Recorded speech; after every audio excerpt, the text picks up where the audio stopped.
Hey, there she is. I see Goblin Queen in the hangout.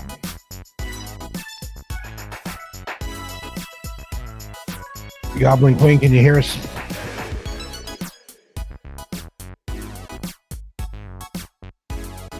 I can hear you. Okay. Had a little change in plans. The co-host,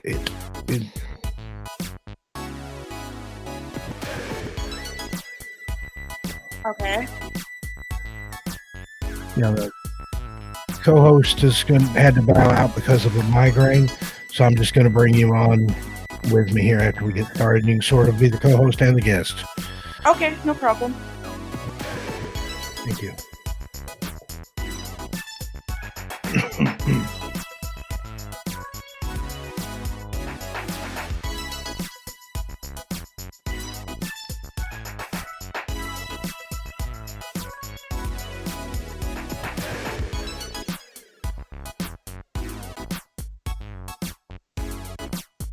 I can hear you. Fine.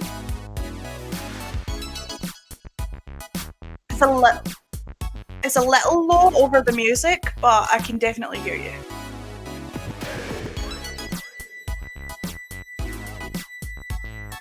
Okay, cool. Chad is reporting they can hear all of us, so hot mic, people. Sorry about that. Live radio, you gotta love it.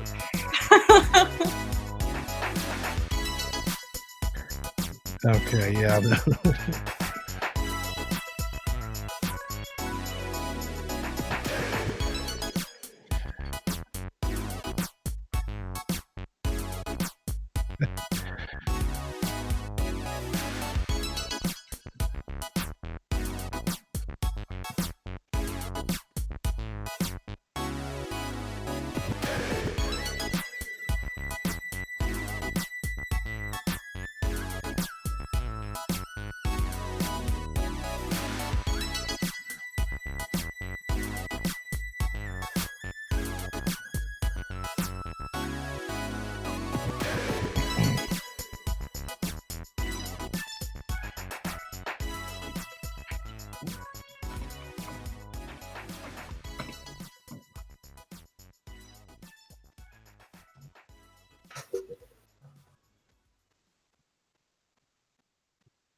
Viewer discretion advised.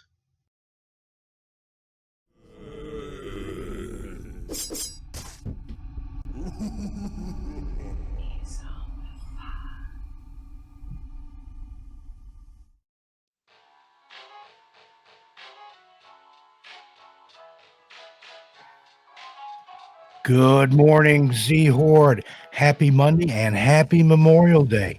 Glad to see everybody here at 20 watching and 20 likes. That's amazing. Hope you got those white pants put away. Labor Day here. Summer is gone. Get ready for fall and pumpkin spice everything. Even one of the gas stations here has a sign up. We have pumpkin spice unleaded. So let's go to the chat real quick and see who we have here. Scroll back a bit. If I miss anybody, call me out. Got Creepy Clown Girl, Patrona Fox, Mary. Glad to have you with us, Mary. Pumpkin Queen, how are you, dear? Glad to see you in the chat. Glad you've made it back from France. Let's see who else we got here. Scrolling. Gothic Rose, hey there. Thank you. Glad you could be with us. Tanya Jones, Fallen Unicorpse herself. Folks, she's started narrating. Go check out her channel on YouTube. I get one of the mods to put a link in there. It's Unicorp's Tales here on YouTube. She's a rising star. Go check her out. Mia Mina, thank you. Glad you're here. Record Fox, hope I said that right. Call me out if I didn't.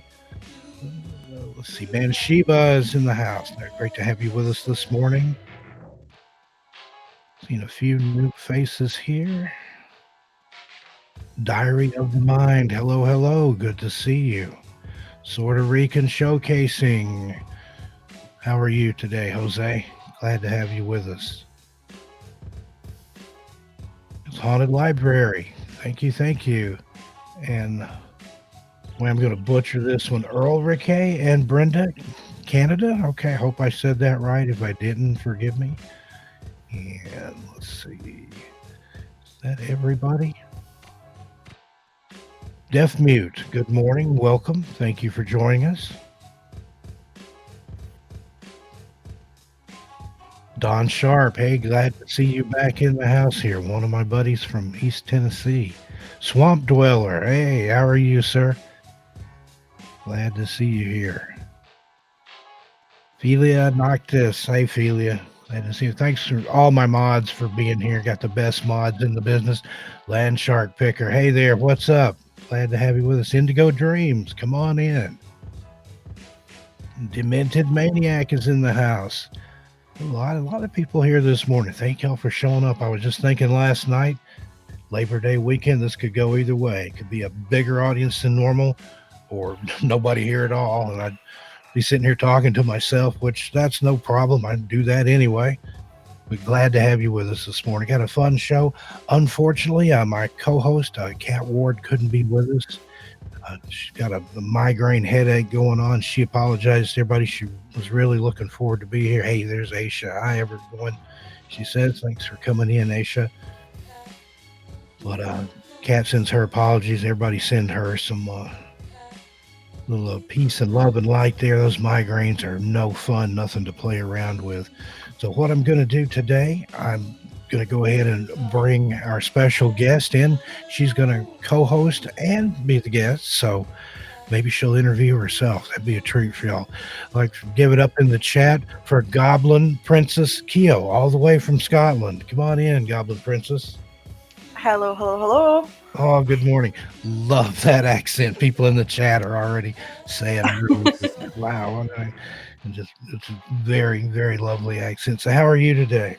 I'm doing great. I'm nervy about being on here, to be honest. Oh no, we're all friends here. This is the Dezombified family. We love and support one another. Hey, Journey Through the Gate Paranormal. Good to see you there, Cisco Murdoch. Kat couldn't join us, Cisco. She got one of those pesky migraines. But I'm glad to have you with us here. And did you celebrate Labor Day in Scotland? I know they do in Canada, which was kind of a surprise to me, but do you have anything similar there? We don't actually. I'm not really actually sure on what Labor Day celebrates. I really should buff up on my history. Oh, no worries. It's kind of a day off for the workers to celebrate the work that they do in the social and achievements and things that the workers I see. contribute to society. So it's kind of a day that we recognize them, and hopefully everybody gets a day off. It's more toward the working class, the blue collar workers, the guys out there with the grit and the sweat. But it's for all workers, anybody that part of the I do know that after Labor Day you don't wear white trousers. Is that right? They were talking about that in the chat. That's more of a fashion thing, but yeah, the white pants season is Memorial Day to Labor Day. And it's over. This is so Labor Day weekend. Chance. Yeah. Labor Day weekend is considered the last big hurrah of summertime, that 3-day weekend there, and then fall, although not officially here until later in September, but it's on the way. So this is the last day. A lot of people have barbecues and cookouts and things today. Awesome. So it's kind of American tradition. Yeah, I was talking to Kat about that, and they celebrate it in Canada too, which they didn't know, because they spell labor with a U in it, but that's okay. So let's go ahead here and we'll go to the news. I've got a strange little item today. How many Keanu Reeves fans do we have in the chat? I know all the ladies are going to raise their hands. Oh, well, definitely one on stream. You got a little thing popping up here. Today is Keanu Reeves' birthday. He is 55 years old today. And that's kind of amazing. That's an older picture of him there on the screen, but and still every bit breathtaking. I am the same age as he is, sort of. I'm 55 now. I'll be 56 in October, so I'm a little bit older than he is. But I'm telling you, my head looks like it's already worn out 2 or 3 bodies. But Keanu here, this article claims Keanu Reeves believed to be a vampire and or time-traveling magician. Wow. If you go back and look a little bit into his career there, he doesn't really age that well, or that much rather. He ages very, very well, if at all. And they've even compared him to people back like in the 1500s, and there was a French actor from the 1800s that he looks very similar to, especially now, John Wick with the beard and things. Yeah, I've seen those posts pop up about the lookalikes from history. Really interesting. But let me scroll down in the article here and show you the progression there. That's, I think, 94, 96 to 2008 there. Not a lot of difference. But farther down in the article, there's a longer timeline.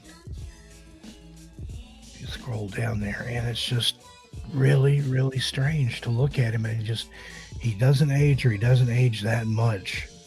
He's just a beautiful, beautiful man. He's got some really good genes if he's not a vampire or if he's not a vampire, correct. A quote from him concerning money, he said, "Money is the last thing I think about. I could live on what I've already made for the next few centuries." See, that's the thing about Keanu Reeves, though, isn't it? He's just a beautiful person without talking about his looks. He really is, and I love the way you say that. I'm totally in love with your voice and your accent. Make me blush. But yeah, what's the general consensus there in the chat? Do you think Keanu's a vampire, or has he just got some really good genes, or take good care of himself? Yeah, I mean, he said even if he is a vampire, he's a beautiful man. Who cares? But amazing.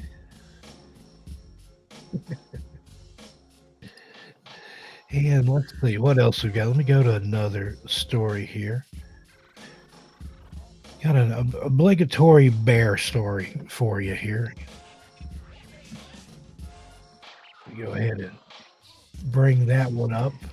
We love our bear stories here. We've had Dopey the bear, the bear that tried to steal the trash receptacle from the marijuana dispensary. We've had some other bears. Oh my goodness. I had a bear the other day breaking into a car, and he was able to open the door. Before that, we'd had a story about a guy had written a letter to the editor in New Hampshire, I think, or maybe Vermont, saying that it wasn't bears, that it was Bigfoot, that bears don't have an opposable thumb and therefore can't open car doors. But last week we busted that myth. We had a video of a bear opening a van. The only thing he made away with was some M&Ms and a bag of dirty diapers. So Joke was kind of on there. Yeah, let's go ahead and open up the bear story and see what you think about this one. Colorado couple describes how they won a bear fight with their bare hands. Oh, wow. So these bears are stealing more than picnic baskets. Yeah, Yogi and Boo Boo are working overtime here. This couple claimed that they had a boxing match with a bear inside their house. A mother bear and her 2 cubs came in, and that's really amazing because normally when a bear is a mama and has her cubs with her, they are ferocious. You don't want to get between a bear and her cubs. I grew up in the Smokies and used to see that all the time. The mothers are very, very protective, and they'll come up to cars and things, but they're not like the bears you see on TV. You don't want to pet them. You don't want to try to feed them because they will get you. But I mean, we don't have any bears here, but I think I at least know that much. Yeah. The lady says she came up from the basement. The bear was looking her right in the face, and the bear kind of swiped her across the nose, so she smacked her on the arm. Wow. Ended up the husband started like punching the bear, boxing out, and then eventually the lady got a baseball bat. Oh my And goodness. was able to drive the bear out. There's a photo a little farther down, kind of gory there, where the gentleman got scratched on his belly. So the bear wasn't kidding around, but she just wasn't in the mood to be punched and hit with a baseball bat. So she took her cubs. Oh, well, are any of us ever? But and just a warning. I know a lot of people, like I mentioned, the Smoky Mountains, a lot of people go this time of year to see the fall leaves and things. Don't pet the bears. Don't try to feed the bears. Yeah, don't pet the bears. Don't take a selfie with the bear. That happened a couple years ago. There's a lady trying to get a selfie with the bear and ended up getting tossed around a little bit. Well, I think that's probably natural selection at work there. little Darwinism in action there. The Darwin Award for the person that would take a selfie with a bear or attempt to. So just a little warning there. Do not feed the bears, regardless of what Yogi will tell you. And let's see here. What else I've got that's maybe newsworthy, at least interesting.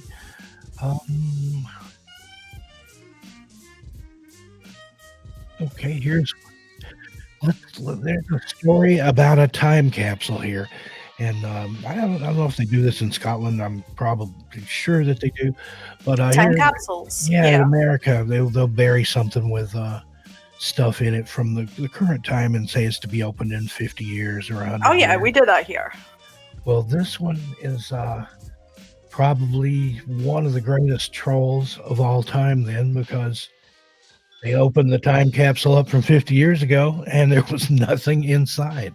Oh, wow. So, the disappointment is real.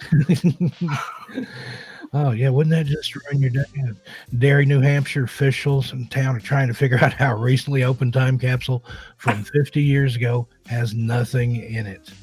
Oh, wow. So, like I said, that's a great troll there. Hopefully somebody somewhere, even though they may be a little elderly now, are sitting and laughing. Well, either that or they put in some wonderful treasure and someone just got there first. Yeah, that's the other line of thought, that somebody got to that first and got it out. I've seen some time capsules. I've never been around for the opening of one. I always thought that I would go back and watch it, but never got to. And I know when I worked for Nickelodeon in Florida, they had buried a time capsule when they opened Nickelodeon Studios there. But then after that closed and they moved everything to California, they had kind of forgotten about the time capsule. People brought it to their attention. They actually went back, dug it up, took it to their new facility in Burbank, and it's there. They didn't open it, but it's ready to be opened. And a time capsule from Nickelodeon. So what are the odds that it's just filled with slime? Yeah, it'll be full of green slime and SpongeBob toys and things along that line. But a lot of people equate Nickelodeon with the green slime, and I was going to bring this up because Kat, that was going to be the co-host, she's from Canada. I know we've got some Canadians in the chat there, Gothic Rose being among them. The slime actually originated with a show called You Can't Do That on Television. Now, the older people among you may remember that show. It started on YTV in Canada, which is the Canadian equivalent of Nickelodeon, and then came over to Nickelodeon there. And that was one of the things of that show is anytime it was a kid's show, anytime somebody said the word water, they'd be doused with water. And if anybody was asked a question and they replied, I don't know, then they'd have green slime dumped on them. So even though that's attributed to Nickelodeon and it became a part of their brand and their logo and something they're recognized by, it started CJOH Ontario in a little local origination broadcast called You Can't Do That on Television. And then spread from there. So it's slime plagiarism. Yeah. And I've got Mia Mina there said, yes, You Can't Do That. It was great. I actually knew some people that were in that show. They were friends of mine, Christine McGlade. She's on my Facebook. And Lisa Ruddy, if you remember her, Motormouth from the show.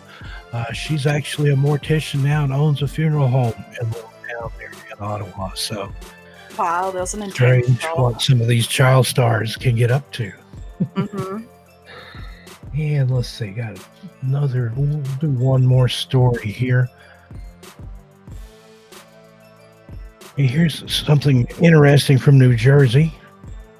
A woman fell asleep in her car and then woke up to find it missing.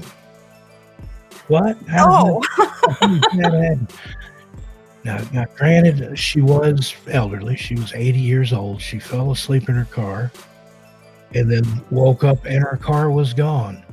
I think that may have happened a few times in Glasgow on a Friday night. Oh, I'm sure that it has.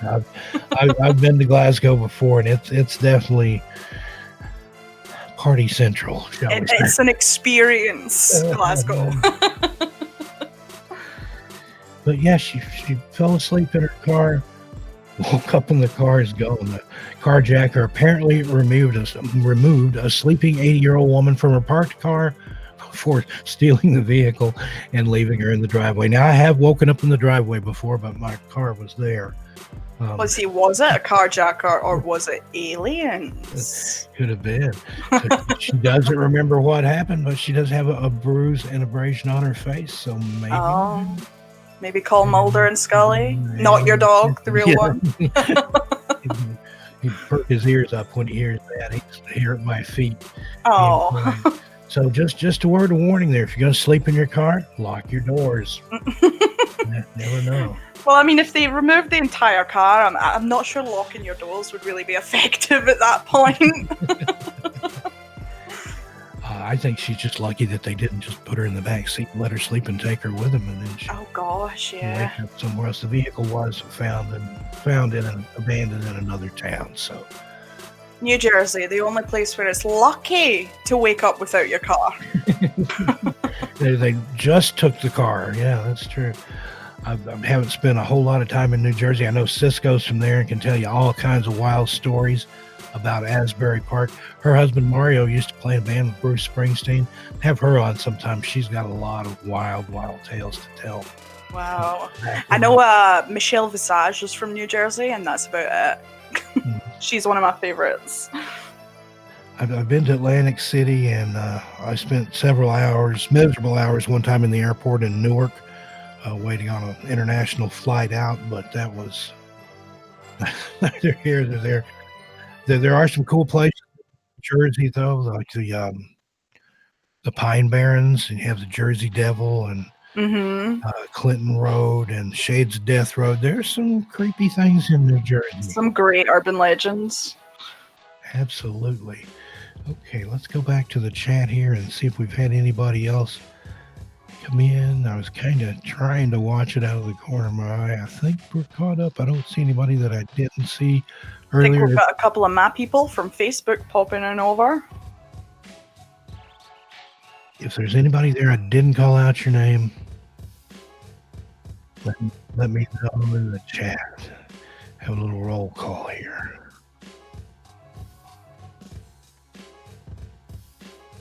Okay, I'm not seeing that. All right, we're going to take a little commercial break here. Wait for the commercial screen to load. Excuse me.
There is a few people saying they can hear keystrokes.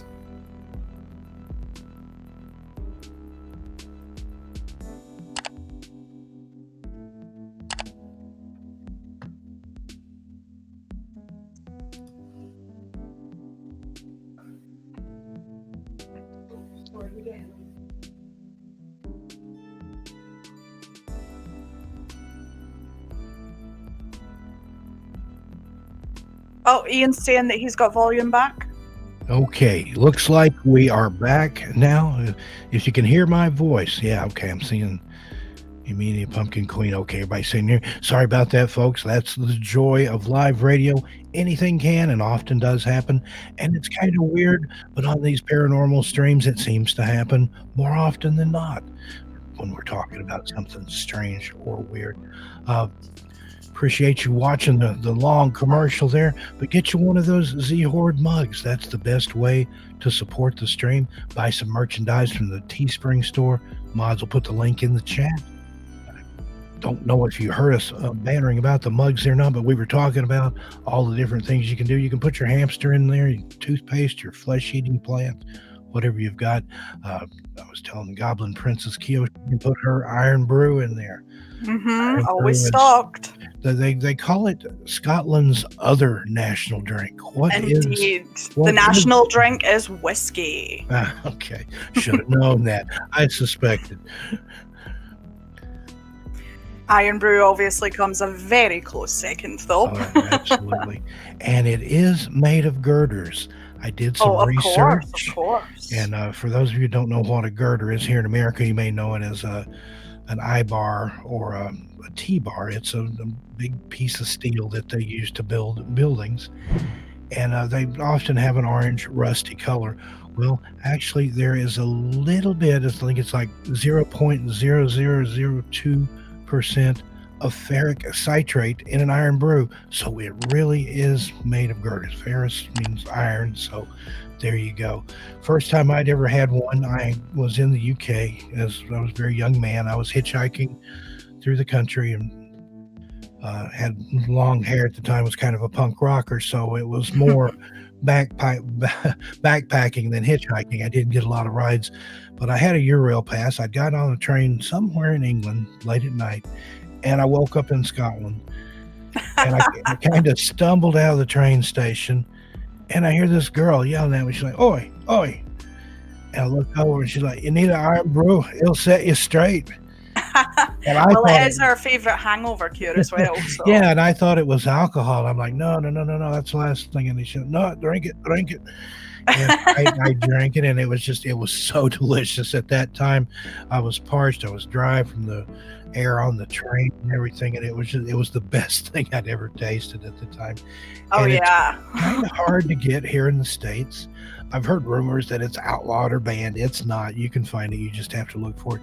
You can order. I think for a while it wasn't in the States because of the amount of sugar in it, but it recently has changed its recipe, which a lot of Scots were very angry about. It would taste great in a Dezombified mug. Absolutely. Then take it to the pub with you, drink it up, and then you can use it to fight with, and then buy another one if you break it. I never got to participate in a pub brawl, but I did see a few, but I snuck out the door. We're not as violent a country as we maybe come across as. We're a very friendly place, really.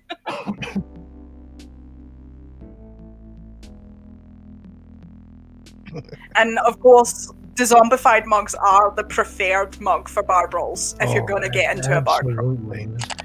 And you can always say, "I thought he was a zombie. He was coming at me." So there you go. I de-zombified him by breaking this mug across his head. But I think a lot of the violence there is football, and Americans will know that it's soccer related. Our American football is something different. Yeah. But the football hooliganism, that was kind of an odd thing. And football hooliganism is a bit of a problem in the UK, but I would say more so in England than in Scotland. Definitely. In Scotland, we do have like sort of two main teams, and they do butt heads a lot, but it's not as intense as in England. and it's so territorial there. Oh It's like yeah. in England, you have to support whatever football club is the nearest to you. I kind of found that amazing. Like here, the closest American football team to me is in Seattle, but I can like, the New England Patriots or something, and I'm not going to get beat up. But Yeah. there, they take their rivalries very seriously. And I remember one time I used to try to guess people's favorite football teams, and I was talking to a lady one time, and I guessed Manchester United, and she exploded. She called me everything but a white boy, Oh and I wow. was just like, "Sorry, I didn't mean to offend," but apparently wherever she was from, and I never even got that far. But yeah, she was not a Man U supporter. But yeah, get Mm. those mugs. Visit the Teespring store. T-shirts, mugs. They can do you a custom mug like that one in the middle there, the pink one from Creepy Clown Girl. Oh, I Love adore the Creepy pink Clown one. Girl. Yeah, you need one like that with your I do. Goblin Princess Keo logo. I on do. it. I really need to get one. And if you can't support the stream that way, you can always donate. If you can't donate, you can do what you're doing now. Just by being here, by hitting that like button, hitting the share button, telling your friends, neighbors, you're supporting the stream. And it's great to do that because Kenny and Miss Dreadful, or Kenny Dreadful and Miss Stereo, sorry, misspoke there, they do this out of labor of love. Anything they make off this goes right back into better equipment, so they don't have little incidents like earlier where nobody could hear us.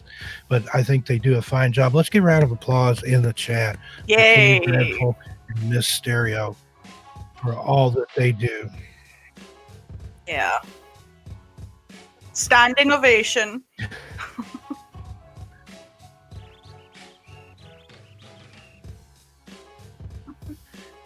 Good deal.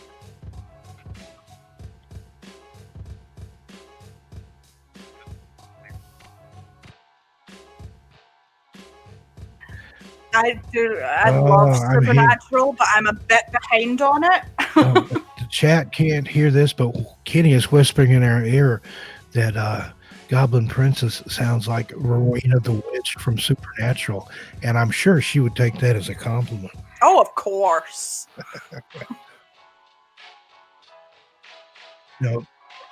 Earlier you had mentioned Glasgow. Do you go there often? Have you been there a lot? I do actually. I live about 40 minutes away from Glasgow, so it's my preferred city if I need to go shopping for presents or what have you. Awesome. And there's kind of a dark side to Glasgow, and I'm not talking about the football hooligans this time, but have you ever been to the famous graveyard there, the Greyfriars? Do you know, I haven't been to a lot of the spots that you would assume maybe a tourist would stop at, purely because I don't know. I think when you live somewhere, you tend to forget about those spots. Mhm. So I probably haven't been to most of them, to be honest. Yeah. Greyfriars Cemetery, I singled that one out because it's considered by many to be the most haunted cemetery in the world. Mm. So you got a lot of old stuff there among the Glaswegians. So. Oh, there's a lot of great haunted places to stop at in Scotland. Now, as far as you personally, do you have an interest in the paranormal, or do you just like horror in general, like the movies and things like that, or I what's your do. story? I love it all, really. I would consider myself a skeptical believer. So I'm half Scully, half Mulder. Right on, right on. So I do believe in all of that stuff, but I tend to look at everything as a skeptic first and rule out all other possibilities before I start thinking, oh, this actually seems like something a bit beyond. And I'm the same way in my personal experience. I will, if I hear a knock or something, I'll try to see, what fell over. Could a breeze have done that? Mm-hmm. But a lot of times when other people tell me their stories, I don't vet them that much, like the stories in my books. I told those as they were told to me. I took them at face value. So a lot of personal people, experience. they were reticent to even talk about it. Kind of had to coax it out of them. They had nothing to gain at all by telling me their stories. They didn't know they were going to end up in a book. In fact, a lot of those people are dead now. Well, I think a lot of people probably think if they tell their story of their experiences with the paranormal that they'll be laughed at or looked at as a bit cuckoo. So, yeah, absolutely. There's always that fear of ridicule or to be shunned or rejected or whatever by your peers and family. And I've talked to people that it's just sad, that would have just what could be a life-changing, life-altering experience. Oh, yeah. And then their very own flesh and blood kin, like, oh, that didn't happen. You didn't see that. That's just your imagination. So I tend to fight with my partner a lot because I am a believer and he is a straight skeptic. And I think a lot of it goes back to, don't know where you stand religiously, but if you believe in the Bible, that everything that we consider natural was spoken forth out of the supernatural. So that to me, that says there may not be a logical scientific explanation for everything. If it's a supernatural origin, you're not going to have that. So there you go. Take that with a grain of salt. I'm nodding my head and I'm looking over at Ian and he's kind of giving me that smirk of like, oh, I bet I could explain it.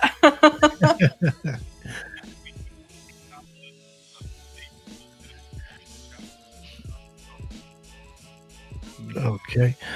Mods, if you would, go ahead and put the link to Goblin Princess Kyo's YouTube there. She's got some great stories on there, some narrations. But there's one particular video I'd like to talk to her about.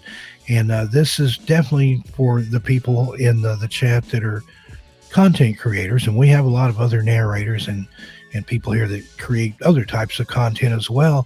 And this might even be the scariest story on your channel. It's a tale of copyright woes. So tell us a little bit about that video. Well, of course, my channel is pretty new. I've only been doing this for about a month now. And I did do my research on copyright and Creative Commons laws. I thought that I knew everything, and I thought that I was safe using most of the material, unless strictly stated, on the Creepypasta Wiki, which is obviously one of the sources that a lot of narrators get their material from. And I am a huge fan of Elias Withrow, who is the writer of the story Feed the Pig. So when I saw this story on the Creepypasta Wiki, I thought all my birthdays and Christmases had come at once. And I thought I have to narrate it. So of course I did. And I spent, along with Ian, who does most of my editing, by the way, so he deserves a lot of the credit. But we spent over a week editing that video until we had it perfect. We felt the immersion was just right. And I posted it, of course. And then I received a message on Reddit from a group of people who call themselves the Sleepless Watchdogs. And this group basically looks out for writers on Reddit and makes sure that none of their material is getting used without their permission. And they informed me that, first of all, they told me I was not in any trouble. And they informed me that Elias Withrow had never uploaded his story to the Creepypasta Wiki, nor had he given his consent for it to be uploaded, which was a big issue. Luckily, they had contacted Elias. He had watched my video and he was happy with my work. He was happy to let it stay up and posted. I did subsequently message personally with him and he was absolutely great with me. He's fantastic as well as a fantastic writer. But it did give me a bit of a scare. And it also opened my eyes to a big problem that is sort of bubbling between writers and narrators. And that is narrators not being fully informed on how consent and copyright works, and writers not knowing who to go to talk about those issues. And of course, story theft, which I did not want to be known for. Only a month into my channel, and just starting to take off. I just hit 100 subscribers. So I felt like it was really important for me to talk about it in a video and let other narrators and the people that aspire to be narrators know, sort of through my mistake, how to go about it, and hopefully to enlighten a few people so that they don't make the same mistake, really. Well, good deal. That's why you take your rude awakening and a bit of a scare there and make it a cautionary tale and pass that along. Good deal. I'm glad everything worked out for you. I've heard of people like Sociopathic Pasta, for example, Cleaving Thought from Bone. He had gone in, thought he had permission to use some stories, and he didn't. He got 3 strikes from the same person, 1, 2, 3 in a row, and his entire channel was gone immediately. Yep. See, that's the danger, because if you are posting content on a regular basis and perhaps you don't check your email or you check your Reddit or whatever, and you don't realize that you're posting that content without permission, then that becomes a serious problem to you and to the writer, and you can lose your entire channel, which would be heartbreaking for me. Exactly. And imagine these people that have got, thousands and thousands of viewers or subs, but hopefully, people that are that far advanced know. It seems to hit the newer creators and the people that don't really understand the mechanics of it. But yeah, the narrators, do your due diligence. That's why I prefer to write my own scripts, write my own stories. I've made a couple of exceptions where I've narrated other people's work and they were the author and they were requesting me to do it. But if I was doing somebody else's work that wasn't of their request, I would definitely make sure that, and even with the music and stuff, you have to make sure that, it's Creative Commons. I know that Flag that's on here in the streams a lot, he has music that's available for creators. And Miu, I'm not sure if I'm saying his name right. I love what he does. And then, there's plenty of resources out there if you go looking for them. And I think one of the things that I would really like to mention while everyone's sort of listening to me up on my soapbox is that there's this opinion that goes around the sort of back alleys of Discord that Reddit writers and authors, whatever you want to call them, are hard to deal with, and that they don't want to work with narrators. And I've found this to be completely untrue. Every single person that I have messaged has been so kind to me, and most of them have been flattered that I've asked permission and have been just overjoyed when they actually get to see the finished video of, their written piece coming to life. So I think not being afraid to ask for permission is a huge, huge thing. Yeah, absolutely. And that's the thing with the networking. Talk to people. You never know till you ask. Definitely. Maybe, I'm a big writer, somebody internet famous, would agree. Oh, yeah. And the same with writers. Approach your favorite narrators, no matter how big they are. Those guys are always looking for a story. If anything, more so than the smaller channels, because some of these guys that put out videos seems like every day or every other day, they're starving for good content. Oh, yeah, definitely. Don't be afraid to approach people. I mean, I never thought that Elias Withrow would answer my message, because he is so far up in the game, and he was wonderful with me. So yeah, and we've had some huge channels. Dezombified has come in and be guests on the channel.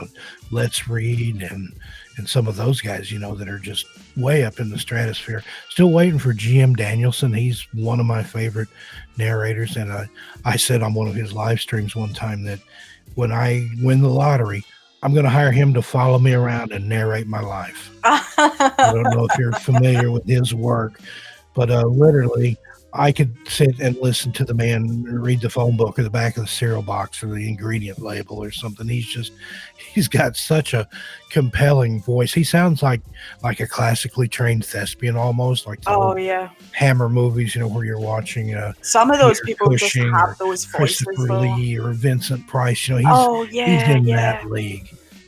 Now that's Instant something. spice. Last week we had Tales from the Hangman. I had him as one of my guests, and he's very big into the folk horror movement, the folk horror revival that's currently going on in the UK. Do you have any interest in that, or take any part in that? You know, I tend I love every subgenre of horror. So I Same. tend to have a very wide bracket of what I watch. So I don't particularly focus on one. I'm very late to the party most of the time when there's a sort of big surge in a specific type of horror. So not following it specifically, but enjoying all the content that's coming out of it. Yeah. And that was kind of my take on things. I like whatever I like. I don't necessarily follow a trend.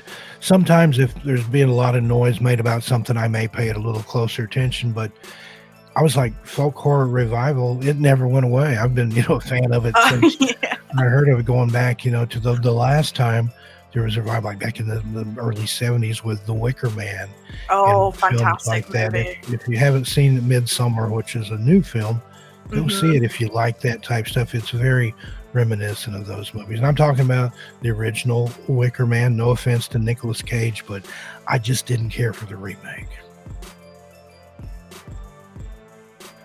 But there's a darkness that seems to be prevalent just in the land of the UK. I mean, you've got these ancient monoliths, you've got the stone circles like Yeah. Stonehenge, and you've got the giant man and the horse, that are carved out of the And ground. yeah.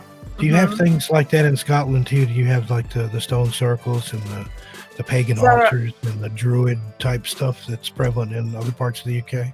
we do, but we don't have anything that is still as fully intact as Stonehenge. I think that's probably the best example in the world you're really going to get of that specific type of monolithic structure.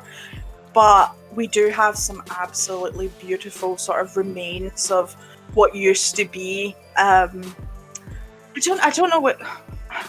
I'm zoning out on the words that I want to use here, but like sort of ancient societies, pagan societies, and one of the things that I absolutely adore is reading books that sort of guess at what these were for and give you different theories on them and stuff. And there are a lot in Scotland. You just have to look a little bit harder.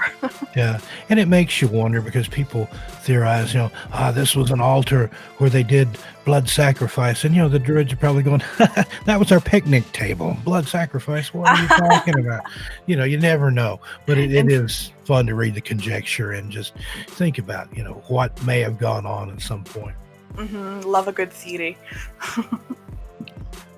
And have you ever been into Wales at all? Have you ever visited that part of the UK? To Wales, did you say? Yes. No, I haven't been to Wales actually. I've been all over the UK apart from Wales, but I've never actually been to Wales. We talked about that today. What a strange place that is, and they have their own language and everything, and a lot of the town names are even Lovecraftian. I tried to definitely. say this town and I conjured a demon. It's like they don't particularly like vowels. In yeah, Wales. I've noticed that's what I said. It's like they took all or most of the vowels out the Scrabble tiles and then just threw them on the table. Like there's the name for the town. Yep. Like I remember one place I went, it was just a short name, like CLYWD. Like how do you, it's just like Yeah. Clwyd. Oh, I think don't is even the try to actual way pronounce to most say it, Welsh but it's like, cities. it's every town, but there's some of them that have absolutely normal names, Oh, and yeah. then others are some tongue twister. And I think they did that just to kind of troll the tourists. Completely possible. Oh, we got Nina Love in the chat. Thank you for joining us, Nina. Glad to see you here today. See if there's anybody else I missed. If you're new here and I didn't shout you out, let me know in the chat. I'm glad to say hi to you. Now, have you ever spent any time in Ireland? That's another story. I have. Half of my family actually comes from Ireland, so I'm Scottish, but there's a wee bit of Irish in me. And I've heard, maybe you can confirm this, that if you're a tourist and you go to Ireland, you don't want to kiss the Blarney Stone.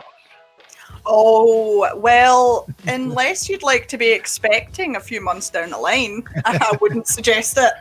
Well, that's not quite the story I heard.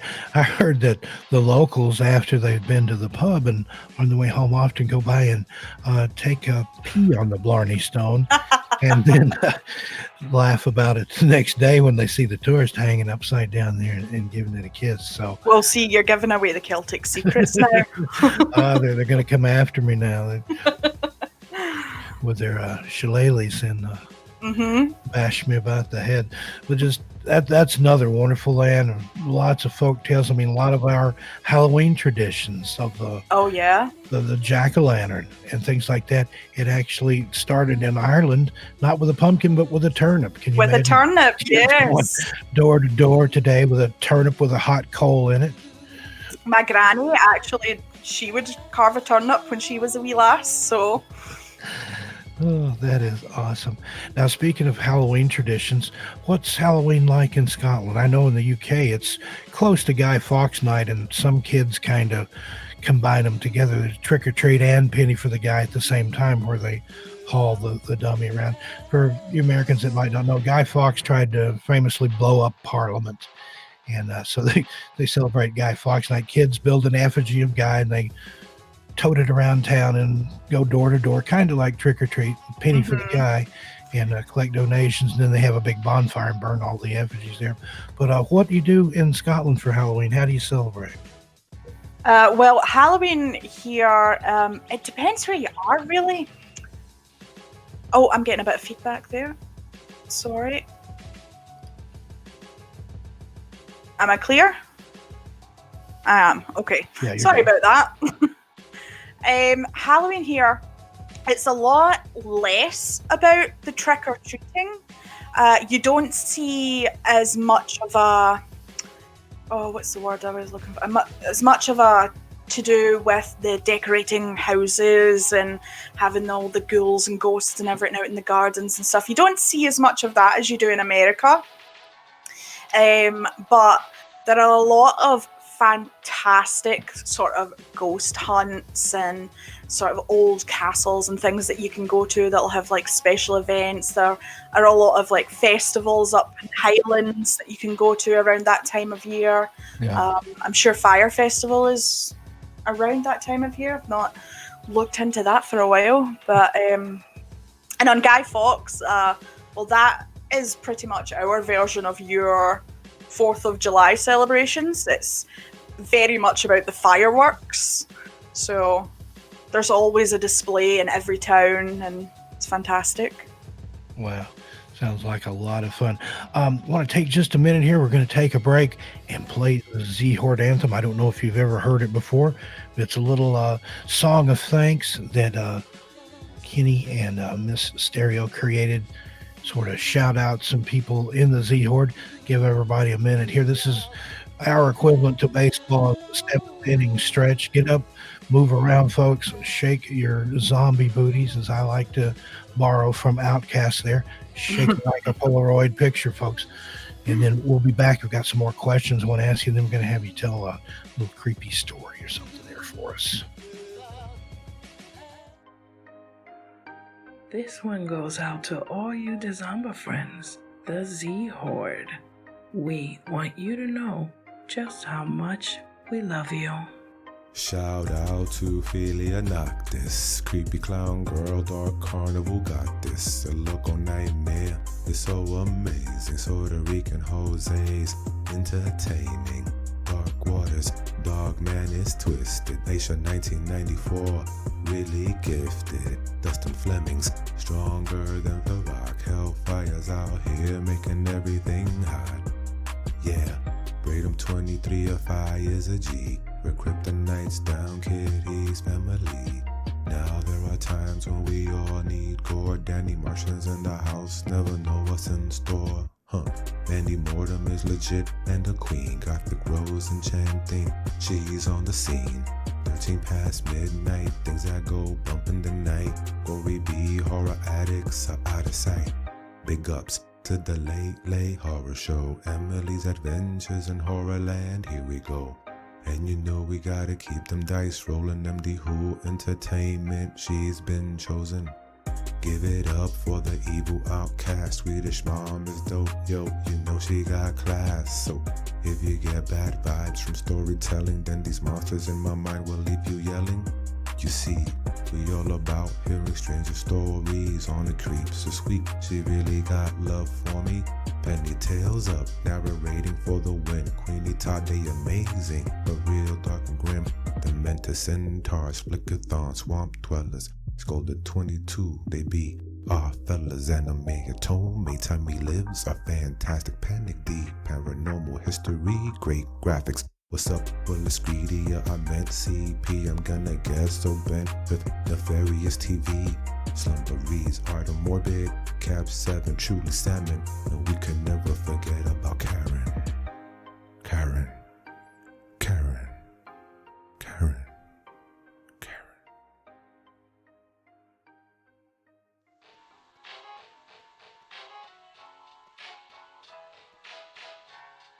All right, and we're back, Z Horde. Hopefully you got a chance to shake it out there and stretch around a little. Now, see if you had one of those Dezombified mugs, you could be sipping a nice cool beverage right now, whatever you like, orange juice or some water, or Hey, the maybe goblin ale's on me. an adult libation or an iron brew. Or an iron brew. Yeah. You can.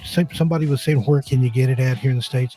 You can find it at select shops like here in Portland. There's the Scottish Country Store that has it available. You can walk in and buy it. You can order it off Amazon.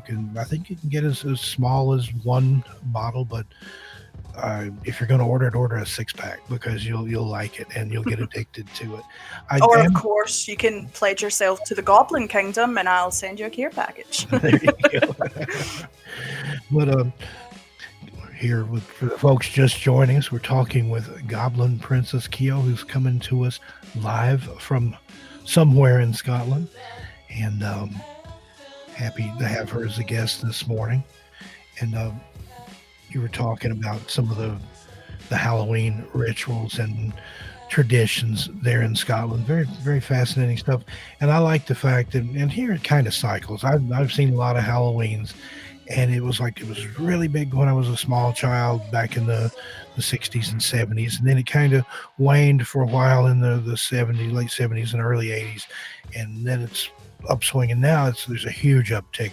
People are going all out. There's you go to Home Depot, they've got all these Halloween decorations and big, elaborate outdoor displays and stuff. Oh, yeah. There's a website called Grandin Road that has some of the most amazing Halloween stuff I've ever seen. And personally, it's Halloween all year round at my house. Like some people leave their Christmas lights up. I leave Halloween stuff up in my house. I've got skulls and pumpkins and stuff sitting everywhere. Same here. You are the Goblin Princess, though. Of course. To be expected. Goblin Kingdom there. Mm-hmm. But it's great to see it, because like I said, it just almost died out. And then probably the saddest Halloween that I ever saw was the one right after September 11, and that tragedy. People just weren't into it. My daughter and I, she insisted on going out anyway. She was fairly small at the time, and she hit the jackpot. She took a pillowcase. That's how ambitious she was, and she actually filled it up to the point that I had to carry it. But lot of people were just like, you're the only people we've seen. We didn't know if we were going to have anybody or not. So here, take everything. I think something like jovial like that, though, can help after a big tragedy. Yeah. And but it's kind of been on an uptick ever since. And last Halloween was one of the most spectacularly celebrated that I've seen. Here, just a few miles north of Portland, there's a little town called St. Helens, Oregon, and it becomes Halloween Town for the whole month of October. Wow. The Disney movie Halloween Town was filmed here, and the lady that played, I think the character's name is Marnie, she comes and they have a Halloween parade. Oh, that's fantastic. Have a ghost walk, and a lot of stuff goes on in the little downtown area. They have haunted attractions and all this just fantastic stuff. And I love it. I mean, they could do it year round. Yeah, and same. I'd be happy. And another I would thing, love to visit the, Yeah. I think it's called the Halloween Horror Nights at Universal Studios. I would Been there, love to go like there. that. I've done the Mickey's Not So Scary Halloween at Oh, Disney. yeah. It's cute and that's okay for little kids, but I like the scary stuff. Universal does it upright, and Knott's Berry Farm in Valencia, California. If you've ever I've heard of that too. they Yeah. they really know how to do the horror nights there. But it's a lot of fun here. Also, if we have any Twilight fans in the audience, the house that they filmed for the exterior of Bella's house, it's here in St. Helens, and see a lot of people stopping by there and taking a picture in front of the house. So Halloween Town, St. Helens, Oregon. Check it out if you're anywhere in the Pacific Northwest or will be in this area around Halloween. Okay, what I'd like to do now, Goblin Queen, I'm going to change the background here, put a little spooky background up. And do you have either a story or maybe a personal paranormal experience or something that you could relate to the audience for us? Yeah, I mean, mine's might be a little on the sad side, but I could share my paranormal experiences. Yeah. Okay. We'll get you a special screen up there with creepy background that we have here for just such occasions. Okay, there it is. And go right ahead. Okay, so pretty early on in my childhood, I felt like I would experience things, but nothing that you could particularly make a case for, put it that way. Just strange feelings, stuff like that. But my first intense paranormal experience, and still is the most intense experience I've had to this day, sorry about that, was actually when using a spirit board with a friend of mine and a friend of theirs.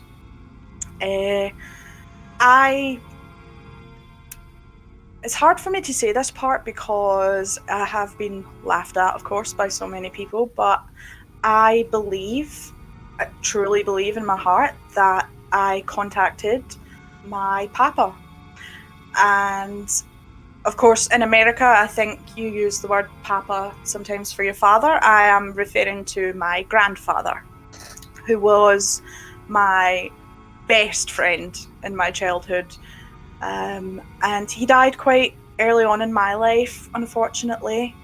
And this night, of course, we were using the spirit board, not expecting much to happen. It was just a bit of a laugh, really, and it got real serious real quick. And I think the moment that I realized I really was talking to my papa was when I tried to think of a question that neither of the people in the room could possibly know. One of them was my friend, but not particularly close, and the other was one of their friends, so didn't know me or my family at all. And I asked what was their job when they were with us, and they spelled out mechanical engineer. I did not expect that at all. I expected, if it was true, for him to spell out RAF, because he was a RAF man, and that's the Royal Air Force, for anyone who doesn't know. But he spelled out the specific mechanical engineer, the specific job that he did within the Royal Air Force, and I confirmed that with my gran the next day. But at the end of this spirit board, I won't go into detail of what he said because some of the subjects may trigger some people, and I don't want to bring the tone down too much.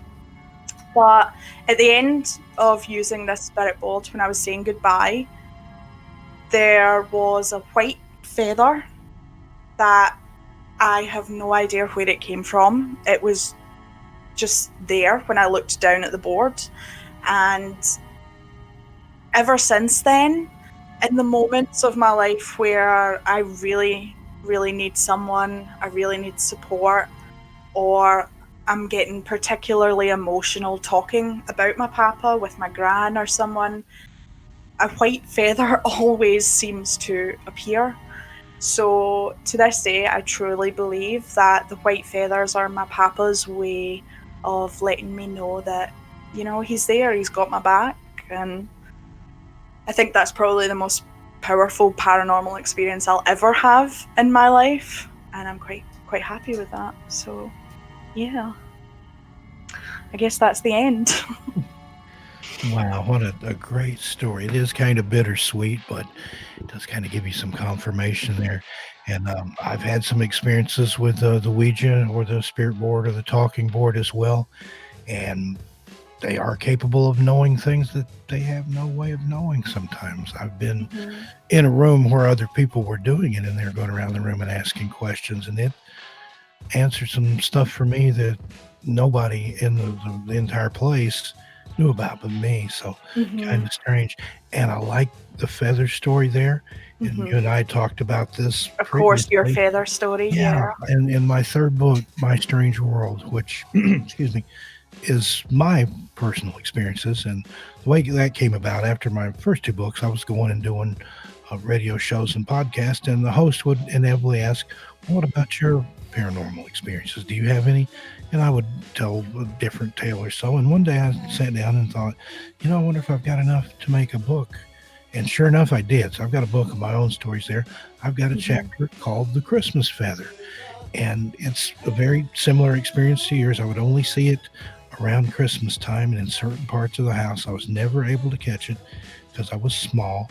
And then by the time I was old enough and big enough that I could have caught it, I didn't see it anymore.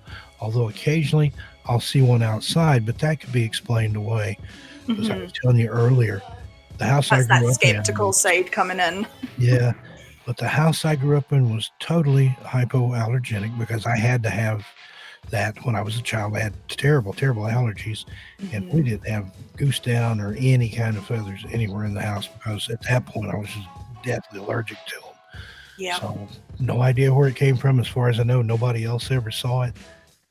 And in the book, I talk about this, that I was interviewing a guy for one of the first books, and he's like, well, and it was about stuff that people had seen in the woods. My first book, Strange Things in the Woods, and then the second volume is More Strange Things in the Woods.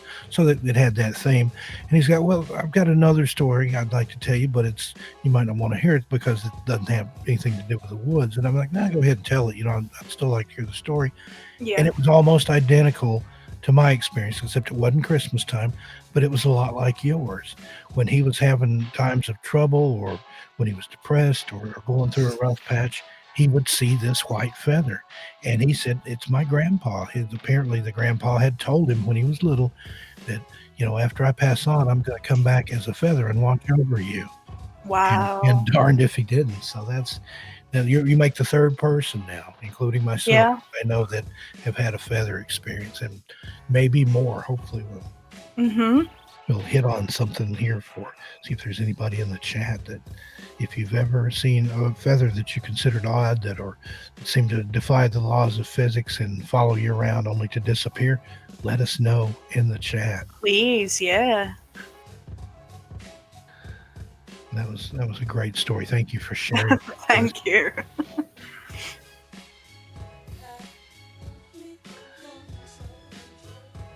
Hey, is there anybody that would like to come on and maybe have some questions for Goblin Queen and join us in the hangout here and talk live? If you want to, let me know in the chat. I'd love to Sure, somebody up to help me grill the Goblin Queen here. Yeah, I'm up for it. I told her this morning, she's like, oh, I'm nervous. I'm like, God, don't worry about it. We're going to put a mic in your hand and throw you out there and shoot at your feet while you dance. And then we've got the hook ready and the wings. If you bomb, we'll just cut you off. And yeah. Well, you know, I think that making YouTube videos in the narration style that I do has actually really helped my confidence. I'm a person who suffers from severe anxiety. I don't even make my own phone calls, and right now I am talking live to 25 people, so and potentially thousands more. Through the magic of the internet, this will be archived, and Indeed. technically the internet's forever. Well, you're doing great. I didn't realize Thank that you you. had that type of anxiety, but you're I do. I actually am a sufferer of agoraphobia. So okay. that's why my YouTube channel is very precious to me, because it's become something to focus my creativity into, and maybe even hopefully one day create a career from that doesn't involve, playing with my demons. I've got Mia Mina has a question, and still waiting to see if anybody wants to come and join us in the hangout. Mia Mina says, "Who do you want to collab with? Do you have Who do a I dream want to collab with? collaboration Ooh. partner in mind, or?" Am I allowed to say Steve Stockton? Thank you. Now I'm blushing. You caught me off guard with that. Okay. I have told you, though, that I do adore your I voice. would love to hear you narrate one of my stories. So Anytime. I'll dig through the archives and find one for you, especially. Now, is there anybody else that you'd like to collab with? Maybe another narrator. I would actually love to collab with someone who is an artist rather than a narrator. I've met some amazing artists and just creative types since starting my YouTube channel, and one of the first people to really make me feel at home here, and she's in the chat right now, is Patrona Fox, and she's actually an artist. So I would love to talk her into one day maybe creating some artwork to go with a story that I could narrate, and just something that we could work on together. But she's not too confident in her work, which is absolutely terrible, because our work is fantastic. Well, she called you out there, Patrona. Well, let's hear it in the chat. Who wants to see a Patrona Fox art collab with a Goblin Princess Kyo story? I think that would be awesome. I know that Patrona is very talented there in what she does, and that's a big part of it. I know a lot of times I struggle with when I make the videos of finding just the right picture. I make my own thumbnails. Mm-hmm. A lot of times I'm not even happy with those, and the ones that I do use pictures for, it's either pictures that I've taken or stuff that I find online that's free to use. Oh yeah, well, getting the visuals right for a story can really change the impact of it. Again, it's actually my boyfriend that works on most of the editing he's actually in the chat as well. He's deaf mute. But it's him that works on the editing, and he'll spend hours and hours just trying to get the right image and the right timing for that image, and I feel like it really boosts the immersion of a story. It does. It truly does, because I've watched stuff that's just so compelling and it works so well together. I tend to err on the side of caution, and I'll put like a video loop of a candle burning or a campfire or something. Yeah, well, it's effective. I'm gonna do this, it's just like, but, I mean, it's what the big ones do. They have that one image, like Mr. Creepypasta, and they'll have that one spooky image and just let their voice do the work. Some people can get away with that because they just have a fantastic voice. There are some stories though that just absolutely beg for either artwork, like still photos or static images, or animation. I've seen some animated stories that were just mind-blowing. Well, we had our first little go at animation in my copyright video, actually. It wasn't much. It was just my little cartoon version of me talking for portions of the video, but I think the animation is probably in the future of my channel. Oh, love to see that. Look forward to it. I know there's a guy that hosts a horror channel. I want to say it's either Dr. Wolfula or Count Wolfula or something like that. I saw him on the Creepy Channel Crawl. When we do that, he doesn't appear in his videos. He has this animated character that does all the talking. Oh yeah, that can be so effective sometimes. Animation software he uses, but it's it's synced together, and it's just you forget that you're watching like a cartoon or whatever. That is just, and that's something that's so hard to do, to sync up the character speaking. I mean, like, we only did a very simple animation of my cartoon character talking, and that took days just to get her to say, you know, a couple of words. So these people that like do full videos with animated characters, I'm in awe of them. Fantastic. So let me look back here and see if there's. Bathsheba says she'd like to call in, so let's see if we can Yay! get a link to Bathsheba there and let her come in and talk to you. Let's see how we're doing for time. I don't think there's another show after mine today until tonight. How are you doing for time, Goblin Princess? What time is it there where you are? What time is it here? Let me just check. It's about 7:30 here, p.m. Okay. So can you stay with us a little while longer? Of course, yeah, I Okay, can stay. awesome.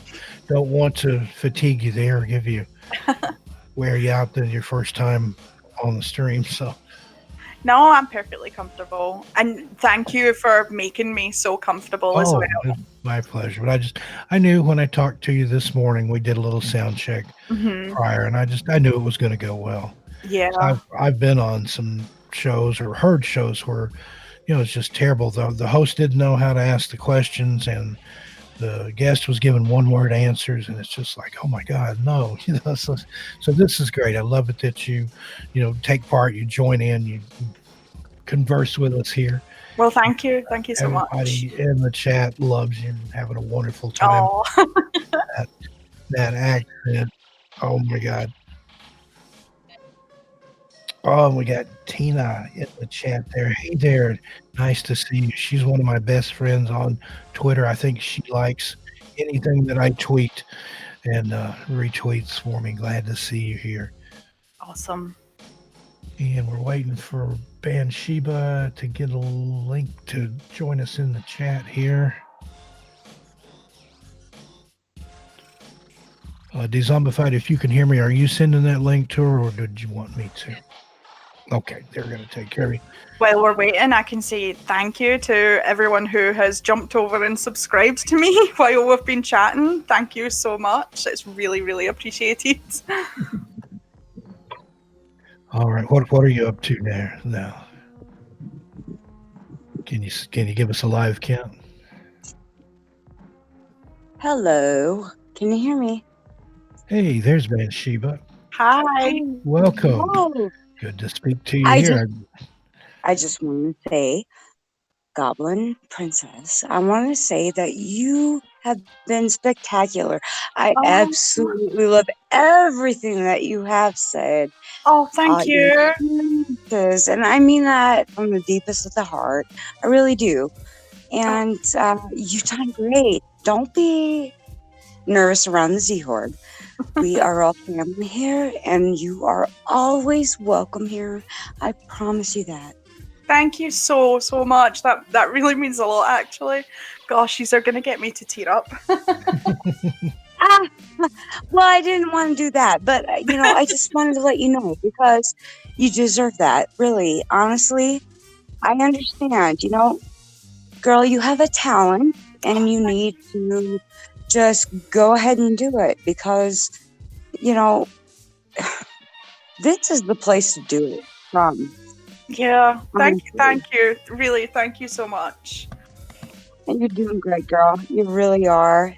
And just by the way, in case you missed, my post or text or whatever, I just recently had been trying to get through my ancestry and stuff, and the very first thing that I hit on my ancestry was from Scotland. So, oh, wow.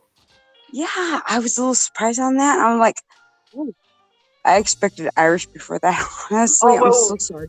You've got some great lore to look into then from your ancestry. Yeah, it's very interesting to me. I love ancestry.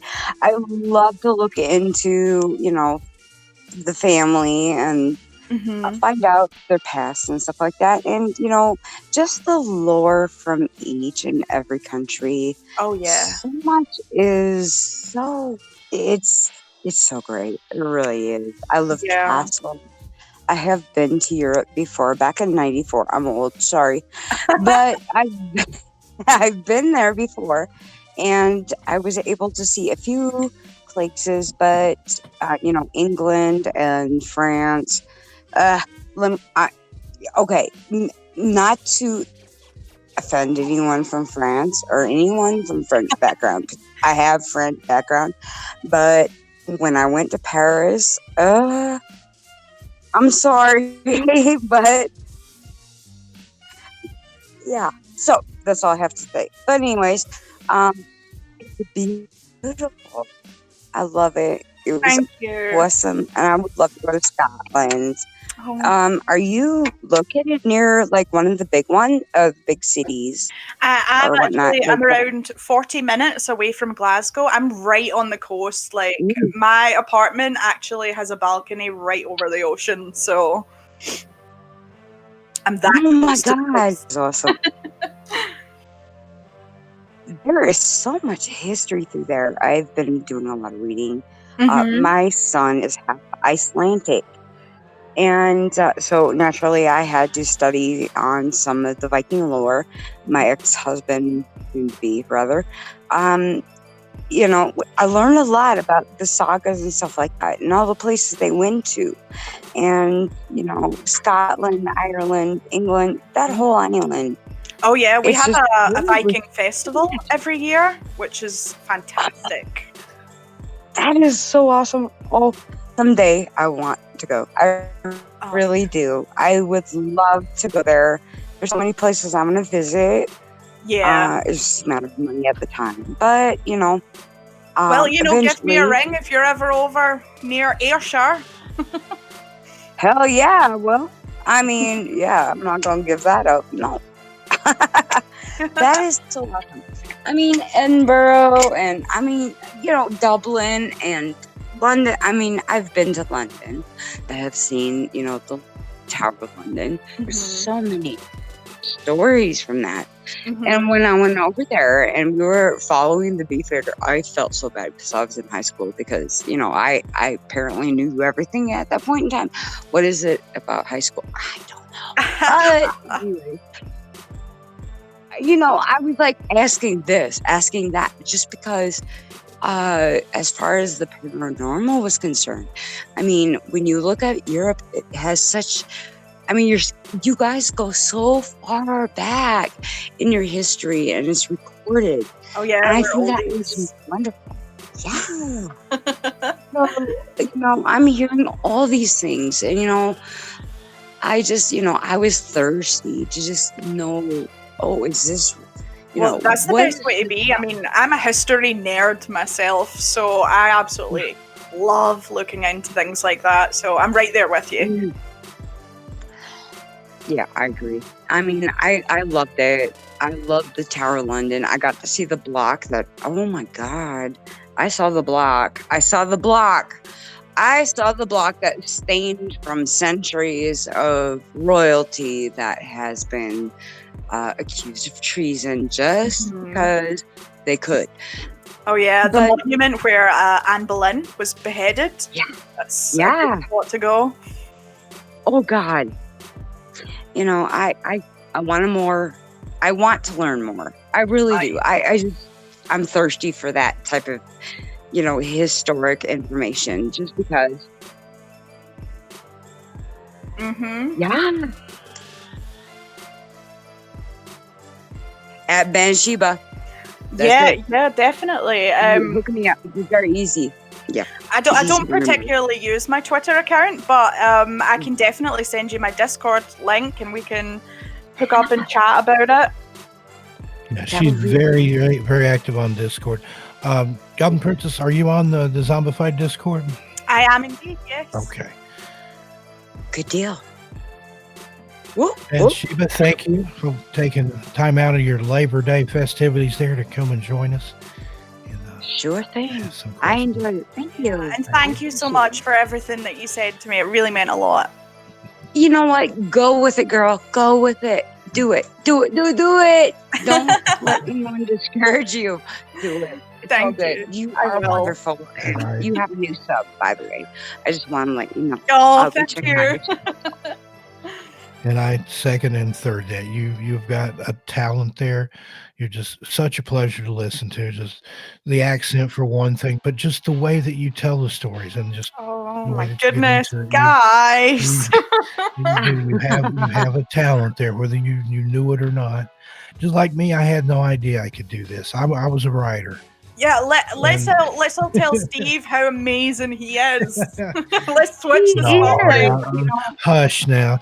No need for that. We know It was we just love like your once I voice. started doing it, I actually found, hey, I enjoy this. I still don't like the sound of my own voice. Not at all. Oh, neither do I. Neither do I. I've never Nobody met a does. narrator But you that know goes, what? You both "Oh, I of you love are my great voice." narrators. Both Thank of you are great. But I've never heard a narrator say that. I just love my voice. I sound Oh, so yeah. great. We all hate our voices, I think. But then I have people come up to me and say, "Oh, I love your voice. You sound so good.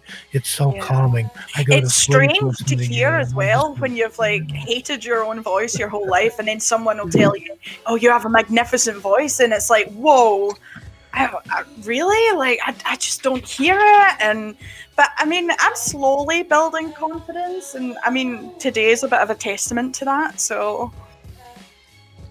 Honestly, you did a great job. You really I did. did. I So I glad love to have you hearing with us. Such a joy. it. And I look forward to more. Hope you get a lot more subscribers there. thank you. People, be sure and sub to her channel. Hit that Thank you so much. I like appreciate and it. share button. Do the same for Dezombified. We thank them for having us on here today. Indeed, Well- thank you so much, Dezombified. I've really enjoyed it today. Let's go ahead and bring Kenny and Miss Stereo onto the stage with us here.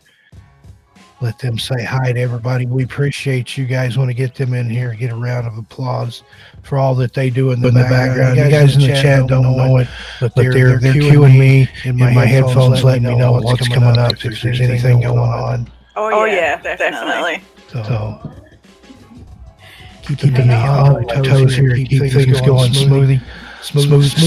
That's easy for me to say. I believe they're with us now. Are you there? Yes, we are. Hey, everybody. How's it going? Hey, Welcome to happy Stereo Labor Day. Dread, the morning horror Hello. rush with Steve Stockton. I'm Kenny Dreadful, and with me is... Miss Stereo over here. How's it going, Goblin? I've had an absolutely fantastic time, and I was terrified this morning. You can ask Steve. So Oh, really? it's been an absolute joy. That's so sweet to hear. I got messages and like, I'm so nervous. So we did a sound check. We talked for about a half hour. I kind of warmed up, got her laughing and talking. So she figured out it wasn't going to be so bad. Yeah, without having a chat with Steve beforehand, I probably would have been very, very quiet for the first half an hour. You did great. Okay, the audience really is did. saying we have an echo. I need to check on that. We have an echo? Is somebody playing Probably back? me. Disconnect.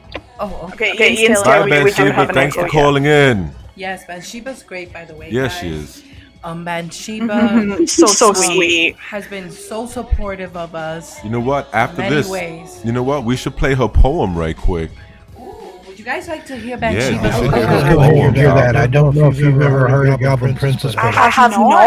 And after that, I haven't actually spoken to Bathsheba before today, so I haven't heard anything that she's put forward. No. She's a very talented poetess, and this is a narration that Stereo did of one of Bathsheba's poems. and after that, Steve, if it's okay with you, I'd like to play Spearfinger.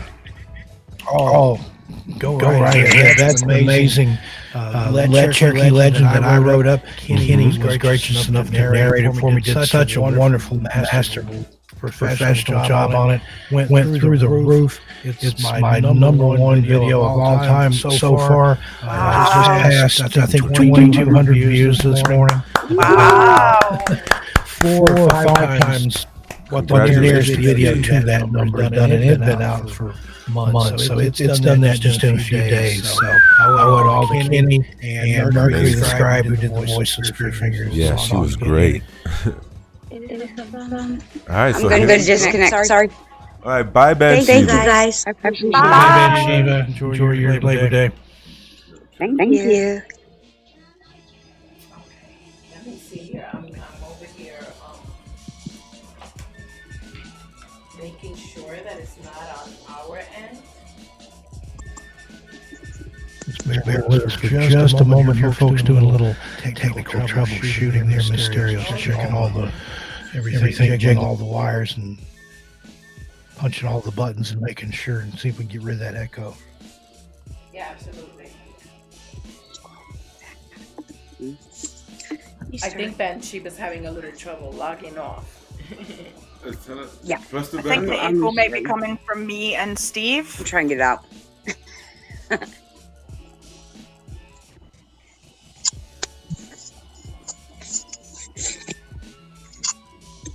Yep.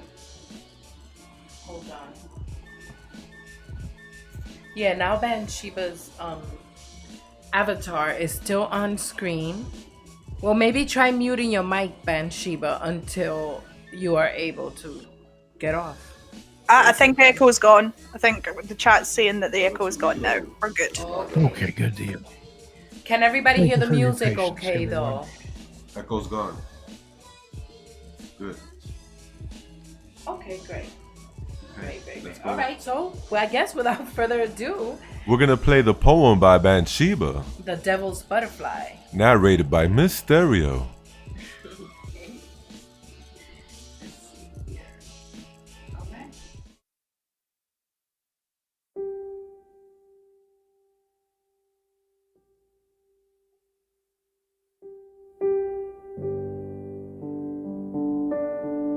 A heart black as night has been scarred from holding a beautiful soul. Incapable of knowing how to sustain such a prized possession. Still, even the cursed craves a glimpse of hope to keep a creation of such magnitude for themselves. Crouching on its twisted perch, crimson eyes scanning the vast wasteland, it catches a flash of fluttering color. As cold as its thoughts may be, this dancing brilliance of the butterfly fills the demon with a lust to nurture its existence. With a hobble and a leap, the demon hides behind the black roses and waits. Flaunting its frail wings to the rhythm of the demon's heartbeat, the butterfly settles on the velvet petals that bloom before the hidden eyes.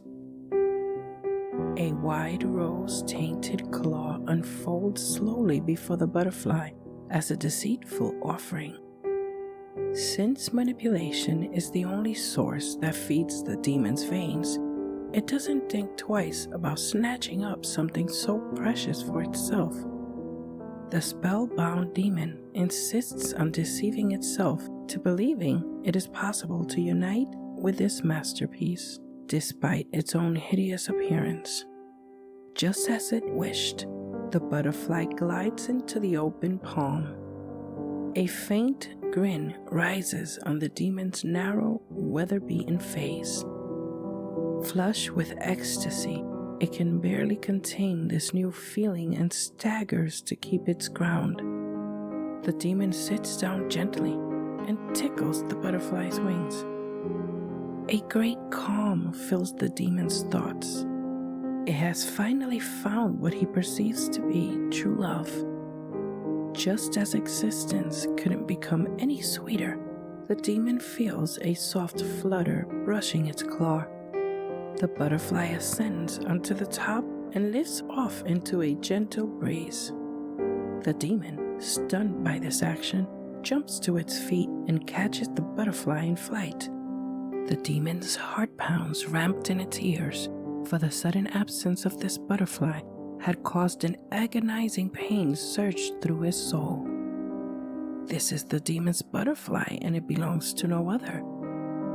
The more the demon thought about losing his precious butterfly, the more its grip tightened. At once, the flutters on its skin disappeared.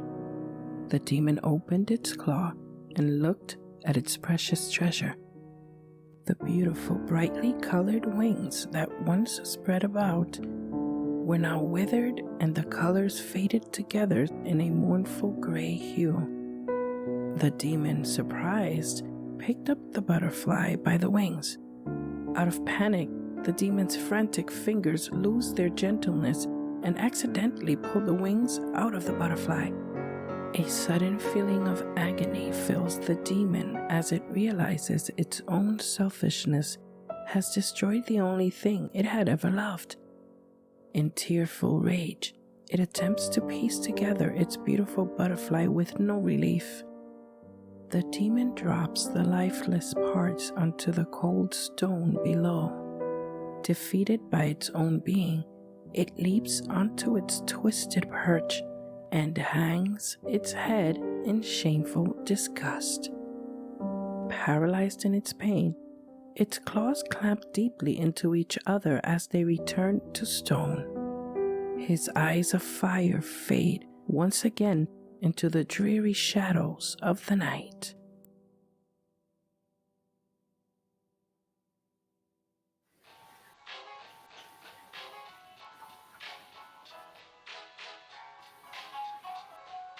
Okay, folks, hope you enjoyed that wonderful, strange poem there. Beautiful. On Bathsheba. It was very, very darkly beautiful. And now here is Spearfinger featuring Mercury the Scribe and Kenny Dread. Uela nasiku susasai. Liver, I eat it. Susasai. Uela nasiku susasai. Ask most any Cherokee child living in the area of the Great Smoky Mountains, and he or she will be able to tell you the legend of Spearfinger. I guess that the majority of adult Cherokee can tell you the legend as well. Cherokee parents have been telling it in order to scare kids for more than the past 100 years. I can remember asking my father himself, one quarter Cherokee, why parents always tell their kids such frightening legends and stories. His answer was a simple one, and probably the most correct. When you grow up poor in Appalachia, your parents had to tell you something to scare the daylights out of you, to get you to lay down and shut up and go to sleep at night. A day's work started well before daylight, and nothing would have gotten done if we kids had laughed and giggled and ran around all night like wild Indians. Like I said, sounds like a good explanation to me. It made even more sense when I became a father. There's just some inherent fun about scaring your kids with tales about ghosts and haunts, like my parents did to me. Spearfinger is the spirit of an old witch who is said to roam the Norton Creek Trail and Whiteside Mountain areas of the Great Smoky Mountains National Park. The legend of Spearfinger, especially when told during the dark of night while camping deep within the Smokies, may just be the scariest Cherokee folktale in existence. Spearfinger is rumored to have a long, sharp piece of obsidian rock as her right pointer finger, and it's been napped into a long, sharp knife blade, hence her name. It's said that the witch lurks in the woods, along the trails and deep woods of the Smoky Mountains. Her teeth and mouth permanently stained a deep scarlet red blood from all the children whom she's managed to steal away from their parents. She uses her long, sharp knife of a finger to extract and then eat their livers. If that doesn't get a kid's attention right there, nothing will. It is also told in the legend that Spearfinger always keeps her right hand clenched tightly as her very heart is hidden beneath the skin of her palm, and she must protect it at all cost. Because of this part of the legend, it is said that the Cherokee are leery of anyone who may have strayed too long or too far from their own village, as Spearfinger is not only a witch who steals and eats children's livers, but also has the ability to skinwalk or shapeshift, providing her the ability to assume the form of anything she wants, including your best friend or family member. If your parent or sibling or pals have been gone from the campsite from a long time, it might be a good idea to ask to see the palm of their right hand when they finally return to camp. If Spearfinger has, indeed, assumed the form of the person in question, she will flee before revealing her open palm. Aside from shape-shifting into a family member, loved one, or friend, another favorite trick of Spearfinger is to disguise herself as a friendly grandmotherly lady who has lost her way along the trails. Her favorite tact in this case is to try and also lure children away, under the guise of helping her back to her cabin, which she assures the child is just a little ways away, and that their parents won't miss them on such a quick trip there and back. Once you fall for the seemingly harmless old lady's ruse, it's hello Spearfinger, goodbye liver, and you're never seen or heard from again. It kind of puts a different spin on all this missing person stories from the Great Smoky Mountains, doesn't it? For trips into the very lair of Spearfinger, inquire about the current conditions of the Norton Creek Trail and Whiteside Mountain areas at the National Park Welcome Center, or at any ranger station. The wonderful Park Service employees will be more than happy to point you on the way, should these areas be accessible during the time in which you wish to visit.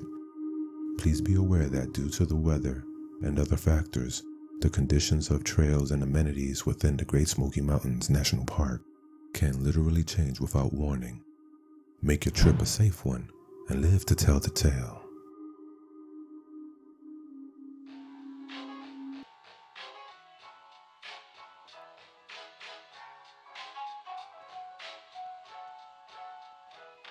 Hello. All right, and we are back, folks.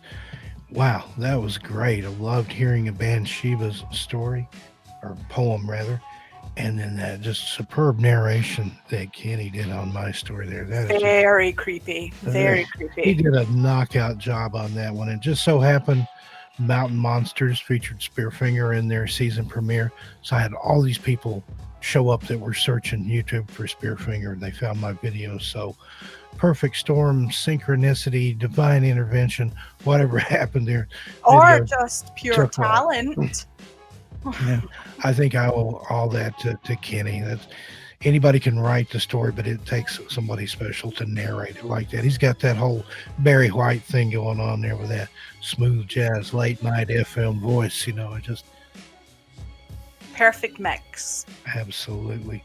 Well, folks, we're about to wrap it up here. We actually ran over. This show usually just runs about an hour, but we've had so much fun today with our guest, Goblin Princess Keo. I hope she'll come back with us sometime. I'm glad she came at all. I was kind of afraid she was going to back out on me this morning. So was I. So I got was up, I. First thing I saw, I had a message on Discord. It's like, I'm so nervous. And I'm like, come on, you can do it. So when we did the sound check, though, I warmed her up and got her laughing and kind of broke the ice there. And like, yeah, don't worry about it. You know, we're all friends here. We all love one another.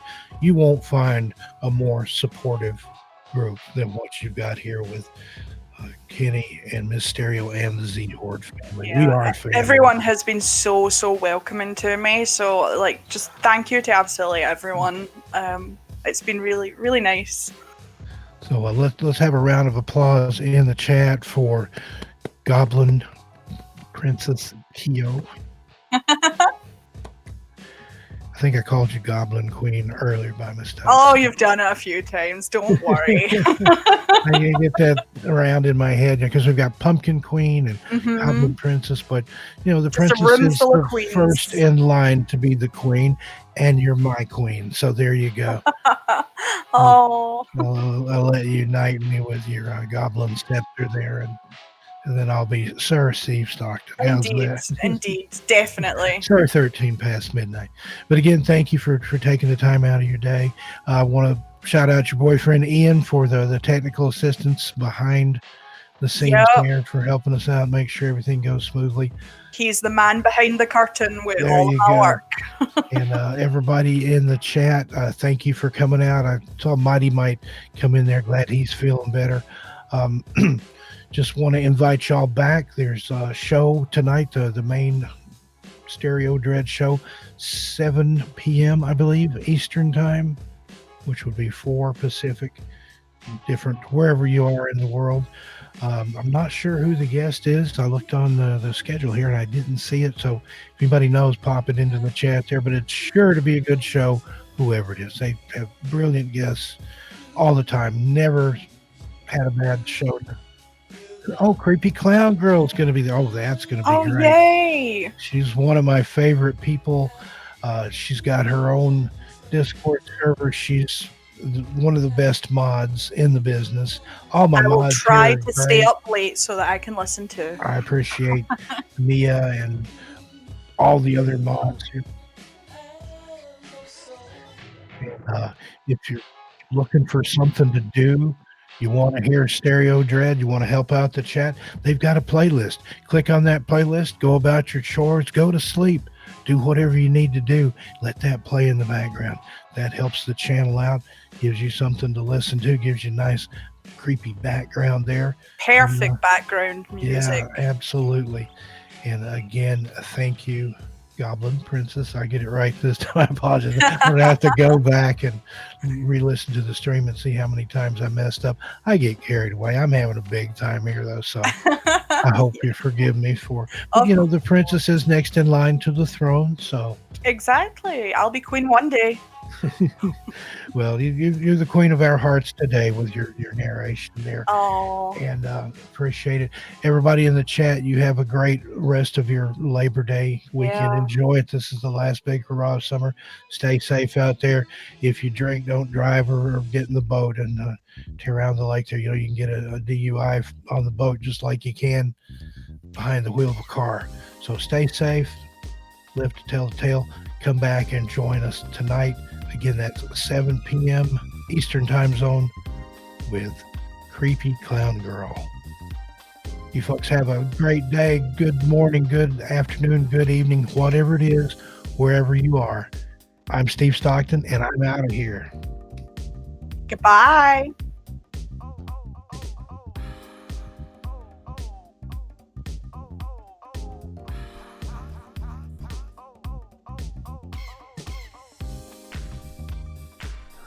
Oh, just a second there. I forgot. Come back a Wednesday. I'm going to be hosting again. Got a very special guest for you. Dice Roland is going to join us. You're a big horror reviewer there. Met her on the Creepy Clown Crawl. I've got Creepy Clown Girl stuck in my head. Cheapy. Okay, rewind. We've broken Steve, Creepy everyone. channel We have crawl. broken Steve. You've broken me. I'm giddy, you know. I'm on cloud 9 here. It's like a drug. This is my favorite drug. It's the Z Horde. But Creepy Clown Girl tonight. Dice Rolling Wednesday on my show. Again, met her on the Creepy Channel Crawl. She's a horror movie reviewer and just all around wonderful person. She's got that total snark commentary thing down. She's a delight. So looking forward to that. And then Friday, got some more royalty coming in. Pumpkin Queen is going to join me live from the Netherlands. So you want to stay with us, watch all the shows all the time. We need just a 24-hour stream. And Oh, you really do. coming in the future. Like some of these guys that recycle their content and just let it play in the background when they're not broadcasting live. It's You know, genius, really. But you can do that with the playlist. If you for now, if you want 24-hour Dezombified, just hit that playlist and let it run. All right, folks. Once again, thanks to. Oh, they're saying they're going to do that today, actually. So we'll see what happens.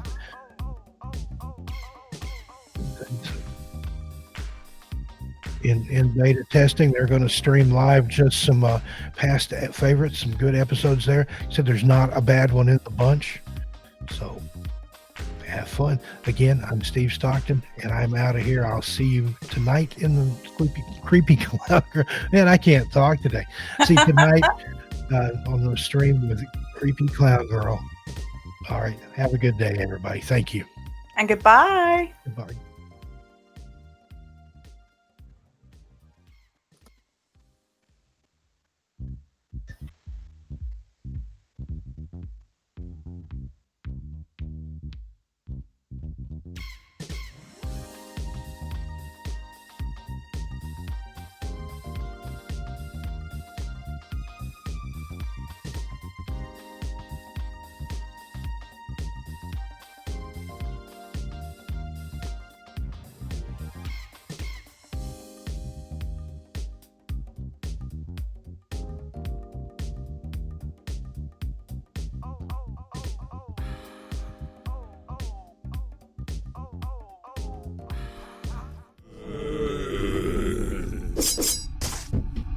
Ha ha ha ha!